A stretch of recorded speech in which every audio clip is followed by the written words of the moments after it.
Indaba ze-1KZNTV nifundele uphilano akacebekhulu kamzimba umntwana uyakhuleka kunina besilo nazo kwizona ehamba phambili. Owezemfundo uthu nawo amasu. Sitholakele Esowamuka ebuya ukuyozingela kanti uchitha eloli lamanzi Undunankulu. Senemukela kuindaba zethu nalo udaba sithi ngoluhamba phambili. Ungqongqoshe omnyango wezemfundo kulelu Eyozingela uthi nakuba isimo sisibi kakhulu ezikoleni eziningi esifundazweni KwaZulu-Natal kapha banazi inhlela sebeyisungulile ukusebenzisana ukuqinisekisa ukuthi kasikho isikhathi esilahlekela kabafundi njengoba iningi lezikole likhahlanyezwe izikhukhula. Motsega usho kanjena ngesikhathi esohambeni lokuhlola umonakalo odalwe lezi izikhukhula njengoba ibalelwa ngaphezulu kwamakhulu ayisithupha izikole ezishayelekile KwaZulu-Natal kanti engaphezulu kwekhulu kakufinyeleleki kuzona.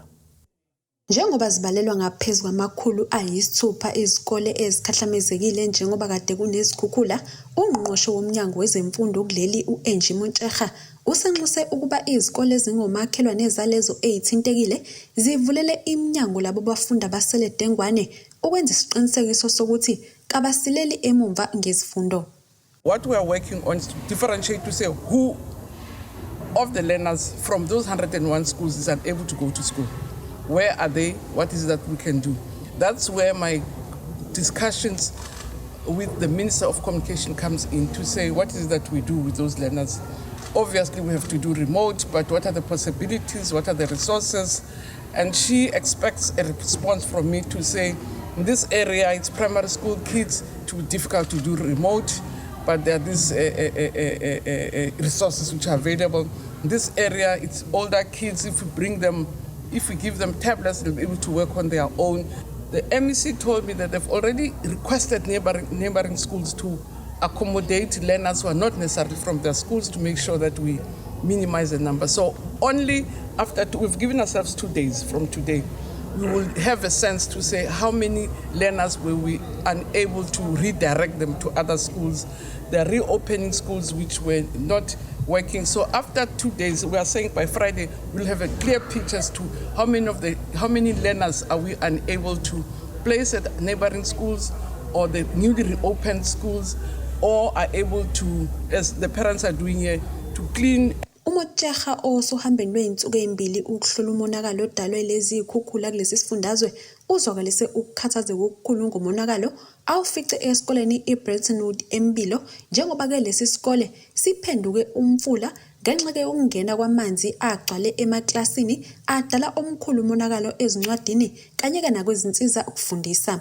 Othisha kanye nabafundi bazidela amathambo bazokhuculula lomonakalo odalekile kanti ke abafundi abenzi ibanga le10 bathi bakhathazekile ngemisebenzi yabo yesikole edicileleke phansi.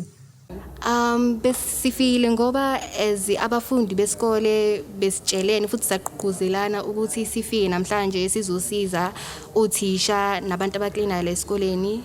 Into engiyibukayo amatafula nezitulo ku damage lokho kakhulu futhi okunye ngiphatha kakuhlungu ukuthi ama portfolios ethu namabhuku ethu ama cabinets la destroyed kakhulu abanye futhi beshiya amabhuku la esikoleni chaza ukuthi ifanele siqama phansi nxa lesigameko esenzakalile silahlekelwe isikhathi sokufunda esiningi and besiyimisele ngokufunda this month especially ngoba isikhathi sokufunda besivele sincane ngenxa yamaholiday amaningi akhona this month.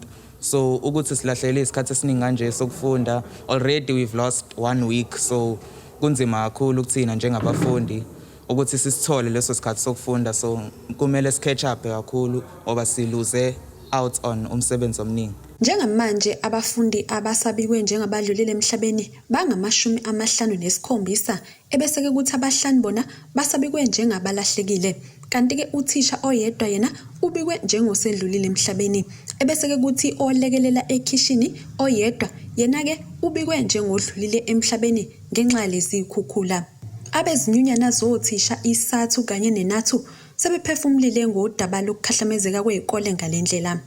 There are a lot of donations in the office we're starting to distribute, and on Saturday we started the Satu kitchen where we're preparing lunch and dinner, and we take those meals to the communities in these halls.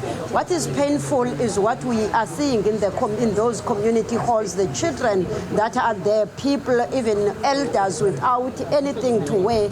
Others are just on their t-shirts, and that is why we'll continue as SATU to mobilize the society, those that have not been affected, to assist. We must not wait for the government, but we must do everything in our power as the people. We need to encourage all the departments of the government to come together and actually assist. We're very much happy to receive the Minister of Education nationally coming here, and fortunately she has a very clear plan to say, let's come together and identify the damage.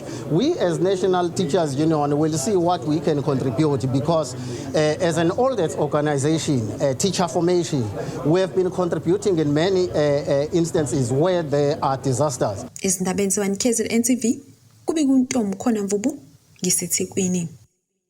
Lukhulu usizo olubhekene nomndeni wasoGobandlovu esikhaleni enyakatho KwaZulu-Natal kulandela ukuthi umntwana wabo oneminyaka eyi-17 yobudala nobefunda ku-grade 11 esikoleni ke-Emningi High emuke namanzi washona kwimvula eyinamandla ebeyihlasele lesi sifundazwe ngeviki eledlule lapho abantu abaningi besale edengano bengenawo amakhaya, abanye balahlekelwa impilo yabo. Uthokozani Majola ongumalume kaMufi uthi umshana wakhe wahamba nabangani bakhe Eyozingela ehlathini babe sebeficwa imvula sebebuya kanti ibhulo haba bezowela kulona seligcweleke amanzi. Uthi bese ke kupheleka izinsuku eziyisithupha zonke edukile njengoba ke isidumbu sakhe sitholwe kwizolo sesiqala ukonakala. Ulandisa ngobuhlungu abuzwile bengumndeni ngokulahlekelwa umntwana wabo obebonakala nekusasa eliqhakazile. Uxolani Majola oneminyaka eyi-17 obefunda ugrade 11 Emningi High School ube ngomunye wabangaphezu kwama400 abashone ngenxa yezimvula ezinamandla nezikhukhula ebezihlasele lesi sifundazwe emuva nje. Ongumalume kaMufi uThokozani Majola uthi umshana wakhe obezifela ngokuzingela wahamba nabangani bakhe ababili beyozingela ehlathini eliseduze kodwa yena akabange sabuya. Umshana wahambe beyozingela ngapha emhlathuze ngoLwesibili. Ukuthi bahamba ngasiphi isikhathi ukuthi nami ngangekho kodwa bathi bambuza bathi bahamba ngabo 6 ekseni. Bathi mabehamba ke beyozingela ke mabehamba ukuwela kwabo okokuqala beya ngaphesheya bawela khona la ebridgeini. Thema sebebuya sebethi sebezowela ukuthi sebebuya bezekhaya bathola ukuthi ebridge laba wele khona atisaweleki umanzi asemane asehamba phezulu ebridgeini. Imeya kaMasipala iKing Cetshwayo ebihambele lo mndeni ithi lesifunda sishayeke kakhulu ngenxa lezimvula ezinamandla njengoba ishimde neminingi engaphezulu kwama240 besele dengwane bengenawo amakhaya. Uphinde waveza ukuthi sebesungula uhlelo lokusiza lemndeni ekhahlamezekile. Abantu abangenamakhaya nje bangikhuluma bangaphezulu kwama240 more than 240. Amakhaya alimale acekeleka phansi akwangasala ngisho indlu eyodwa angaphezulu kwekhulu more than 100. Usizi lukhulu kabi ngoba bonke labantu engikhuluma ngabo bacashe komakhelwane. Sesilontsha uhlelo lokusondela phinde salahlelwe nayimphefumulo eminingi kakhulu kabi ngoba sebebana abantu asebedlulile emhlabeni sebecoshakele khona osadukile. Imbikisa lokhu ingenake njoba sila la ekhaya kwaMajola nakhona la kuhambe khona umfana wagcina utholakala umzimba wakhe. Kusho ukuthi kukhulu ukulimala ngoba abanye bavuke ezibhedlela. Imeya kaMasipala uMhlathuze ithi mningi imndeni esele dengwane ngenxa lezi imvula kanti sebejuba ithimba elizothola kabanzi ngokudinga umndeni wakwaMajola olahlekelwe umntwana wabo njengoba bengakafihli. Sishaqeke kakhulu ngenxa yezikhukhula ezibekhona emva kwalezi imvula ezikhona. Khona abalahlekelwe ngisho nayimphefumulo yabo. Umndodana wala ekhaya kwaMajola udlulile emhlabeni. ngemva kwey'khukhula ezibe khona. Sesijubeke ithimba lama-officials ukuthi lizobuya lizohlala nabeduzane. Ezindabeni ze-1KZNTV, kubikuzamando Sicele, ngisesikhaleni. Bazwakalisa ukungenami kwabo abantu baseLamese eThekwini KwaZulu-Natal ngodaba lokwentuleka kwamanzi kule ndawo njengoba ahamba ngeledlule kulandela izikhukhula ezihlasele isifundazwe KwaZulu-Natal. Inhlangano iLamese Civic and Ratepayers Association isole Undunankulu esifundazwe sihle ezikalala ngokujikisa iloli elithutha amanzi obekumele wayise emphakathini la uthula wonke emzini wakhe okhona kule ndawo. Laba bakhiphe istatement bezwakalisa ilaka labo. Undunankulu wesifundazwe KwaZulu-Natal uyacacisa ngodaba lwemoto yamanzi okubikwa ukuthi uyibizile wathi ehambisa amanzi kwakhe abantu bomphakathi basala bedengwane. I think I must clarify that up front. I called the metro to distribute water. They gave people water all over in Lamese. After they've given people water, then they gave water into the house. And it was after my wife had gone to collect water. So, ngiyafuna nje ukuyichaza because these things are meant to distract us. Kanti ke uzikalala uthe imisebenzi emihle yankosikazi wakhe ayivezwa kwabezindaba kepha kusatshalaliswa lena engasilona iqiniso. But what is not reported is what the family led by my wife is doing in cooking and providing food to the people who are staying in that hall. And that clip has not surfaced. The man is showing only this clip where we called the water tanker to provide water. And after the water was provided to the whole community, he poured water at home. Then for him, that is what is the story, rather than to do work. Khona manjalo, inhlangano iMesi Civic and Ratepayers Association ekhiphe istatement esicacisa ngombiko wokuthi Undunankulu uhambise imoto yamanzi emzini wakhe. Ezindabeni ze-1KZNTV, ngu-Ayanda Dube. Njengoba silapha ke bekade silalele Undunankulu wesifundazwe KwaZulu-Natal usihle ezikalala njengoba ke ebevakashela yona le ndawo la isikhumulo seNdiza eVirginia Airport nalapho ke kuqhubeka khona noma kuhlangana khona amathimba enza wona ke umsebenzi wokutakula avela ke kuzo zonke izifundazwe ezizile ukuzolekelela isifundazwe KwaZulu-Natal ngalesikhathi esinzima ukukhulumisana ke nabanye ke noma ke abalekelelayo njengoba ke kugquzelwa ukuthi umphakathi nawo ululisandla lapho ungasiza khona. Sikhulumisana ke naye uDean okungomunye ke wosomabhizinisi noma ke ohlanganise amathimba osomabhizinisi khona ke endaweni yala eDurban North ukuthi ke basize ngokuya ngasethunjini kuwona ke lamathimba lawa ke asiza ngokutakula. Hi Mr. Dean, please introduce yourself. Hi there, I'm Dean. I'm a local community member from the Mshlonga and Durban North area. So I literally came out here a couple of days ago when obviously the disaster happened.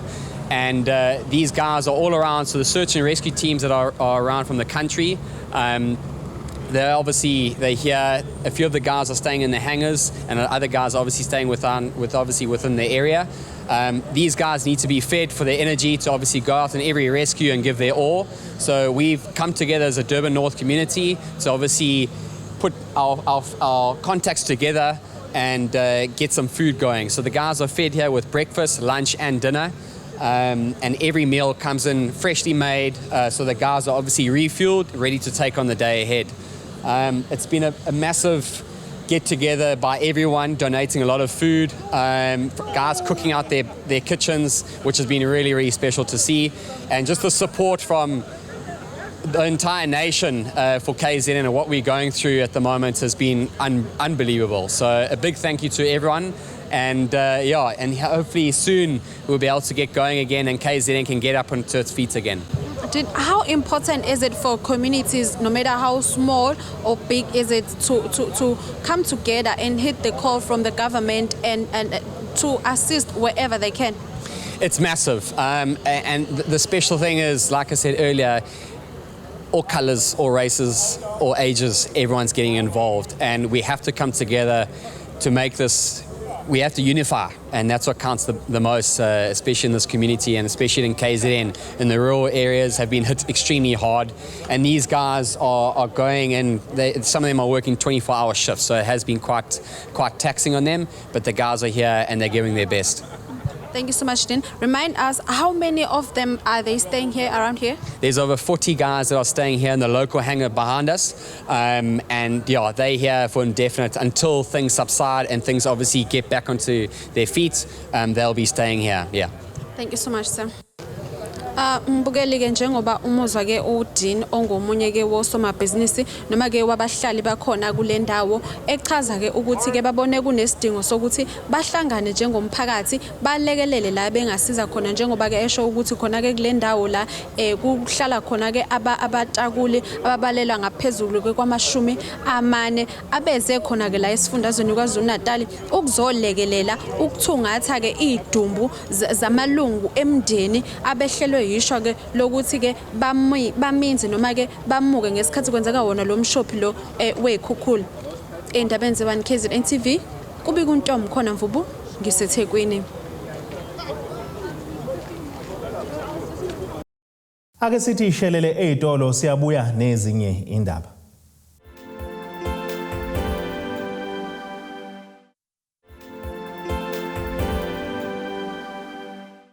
Asiphinde sinamukele kuyindaba zethu ze1KZNTV nazo kwizona esithi ngezihamba phambili.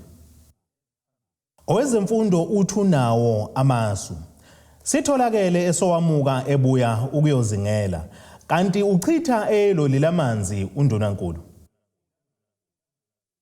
Ibhange iABSA seliveza ukuthi liyaqhubeka nokusebenzisana nezinhlangano ezingezinzuzo ukuqinisekisa ukuthi abantu abagcinwe emahholo omphakathi ngenxa yokubhidlikelwa kwamakhaya abo kwaZulu-Natal zonke izidingo zabo zempilo zansuku zonke bayazithola.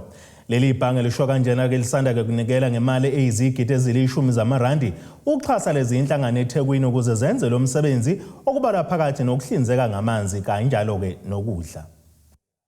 Izinhlangano engenzi inzuzo uhulumeni izinhlaka ezizimele ziyaqhubeka nokuletha usizo ezindaweni la kugcinwe khona lapha bawele izindlu njengoba kuyimanje abanye babo bengenasi izindawo zokufihla amakhaya. Ibhange laka ABSA libese lingenelela ngokunikelela ngo10 million amarandi uqinisekisa ukuthi abantu abagcine kulezi indawo bayakwazi ukuthola izinto abazidingayo. And really that is our contribution, and we'll also be open to other needs that we can also look at and see how we can better help the communities in KwaZulu-Natal. OwaseThekwini usiningi indlela banazo zokuhambela izindawo ezahlukene ikakhulukazi amahholo namasonto okuyila gcinwe khona lo mphakathi. Lokuqonda ukuthi umnyango wokuhlaliseka kwabantu nezingqalasizinda umnyango ohleza amathombane unamsebenzi ofisa siwenze ke njengamanje lo ukuthi ngempela siphume emahhovisini sibone abantu bakithi ukuthi bahleli kanjani ukuze mangabe sikhuluma sesihlezi kwi-council chamber noma e-boardroom sazi ukuthi sikhuluma ngani.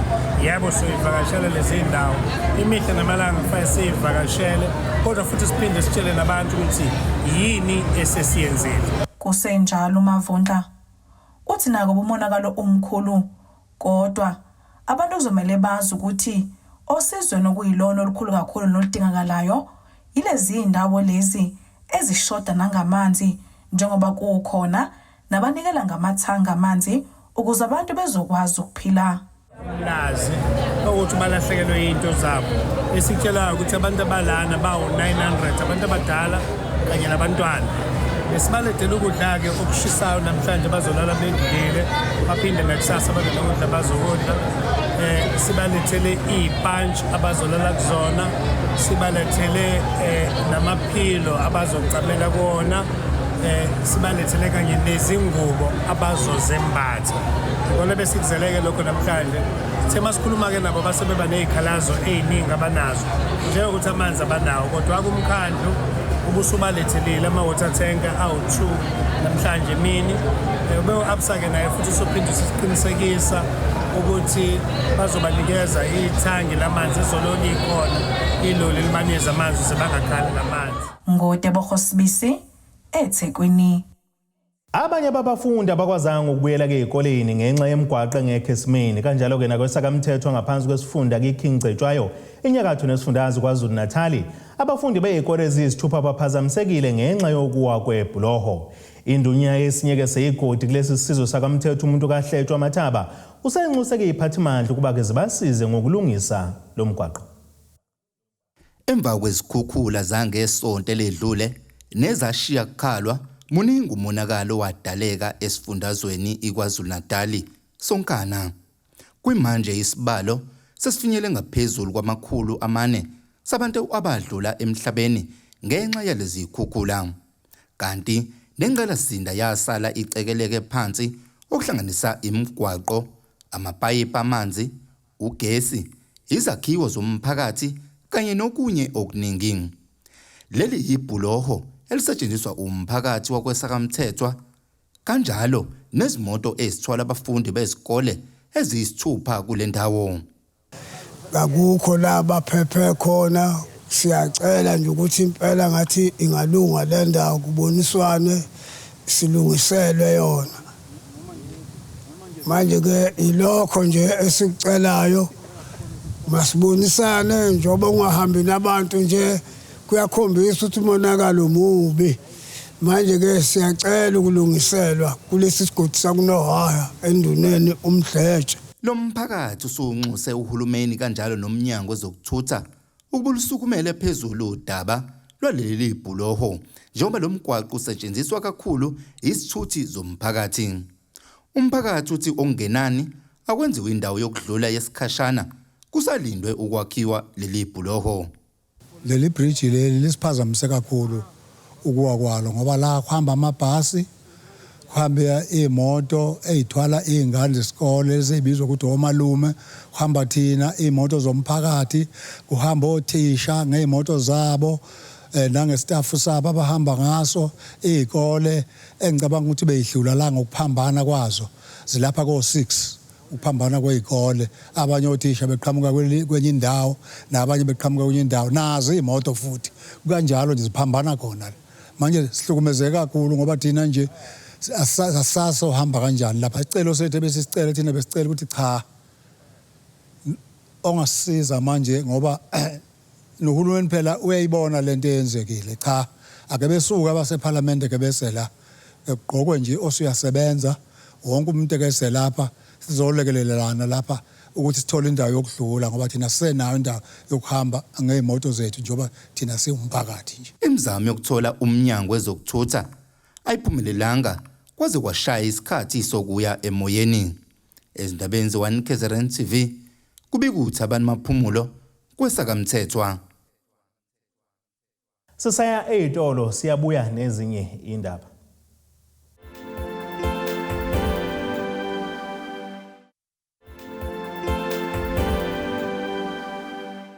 Asiphinde sinamukele kuyindaba ze1KZNTV nazo kwizona esithi ngezihamba phambili.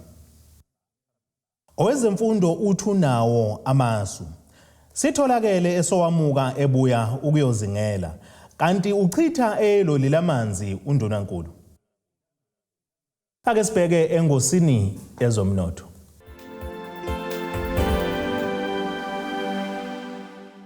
Iranda kuleli bizo 14 rand 73 cents kwidola laseMelika, libe ngu19 rand 16 cents kupondo waseBrithani, libe ngu15 rand 89 cents kwi-euro yase-Europe.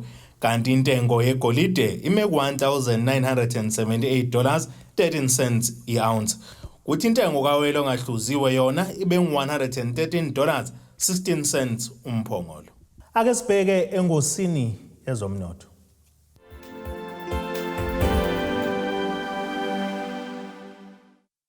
Umqeqeshi wezikamagebhula ezagebhula umasipala ubhekisa phezulu Orlando Pirates uMandla Ncikazi ukhala ngendlela abaphathe ngayo ezweni laseTanzania ngenkathi leli qembu liyodlala umdlalo weCAF Confederations neSimba FC. Uncikazi uthi penalty abahlulwe ngayo kulo mdlalo bekungeyona kanti nohlelo lwevideo assistant referee iVAR ngamafuphi belungekho. IBucks izokwamukela kwiSimba FC kumlenze wesibili mhla zingama-28 kuyona lenyanga. Ake sibheke nasi isimo sezulu.